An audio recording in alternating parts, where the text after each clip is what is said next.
Hello everyone. It's James again.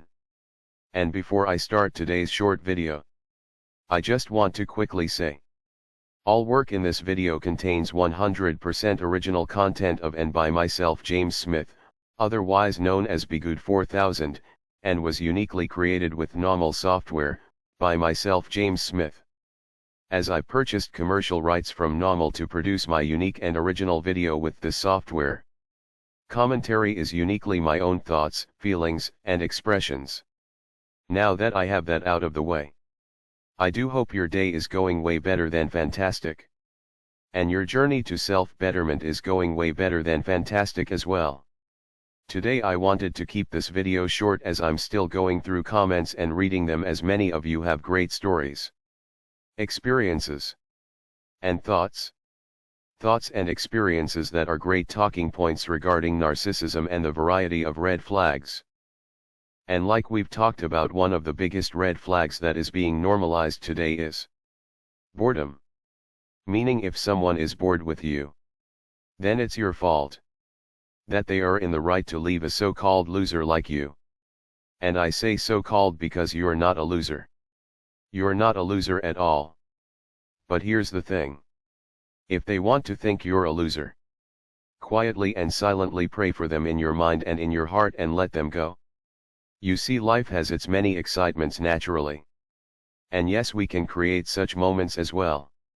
Maybe going to a fair, riding on some rides, going on a trip somewhere enjoyable, or having an evening out with a loved one. But here's what's funny. Or not so funny. We are living in some dire times. Yet the expectations of what you are supposed to be able to provide in a relationship has gone up.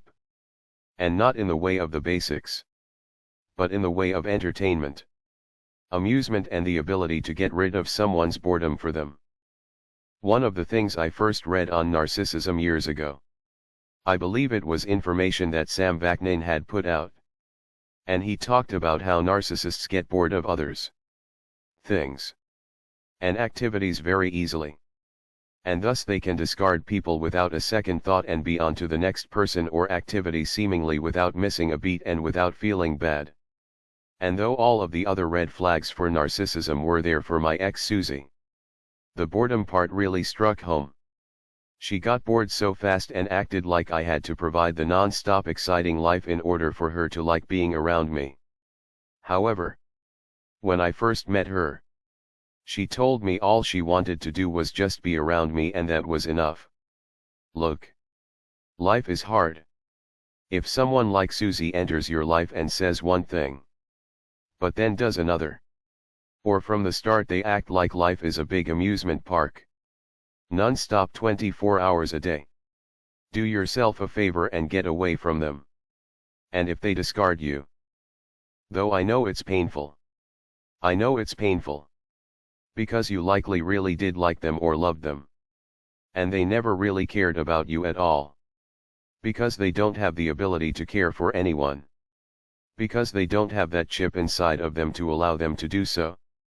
And in society, no one is calling this out. You have lots of these dating sites and channels that flaunt excess wealth as the new standard. And while some things I agree with what they say with in regards to dating and relationships, other things I do not agree with at all. As it's setting a new trend or standard. It's basically saying, if you can't provide an amusement park lifestyle, you are in effect a loser. And I would counter that by saying, who would want to provide such a lifestyle to such a person? Because that person really doesn't desire you. They really don't want to be around you. And they really don't like you at all. They are in effect a narcissist or highly affected by narcissism, waiting for the moment they no longer are excited by you and the relationship. So they can discard you and throw away years as if it were nothing. And for me, that's not a person I would like to be with at all. But here's the thing. It's being normalized. It's being normalized. Thanks again for all of the comments. Keep them coming. I appreciate you all. With that said, I do hope your day is blessed. And until next time. Bye for now. And be good to yourself.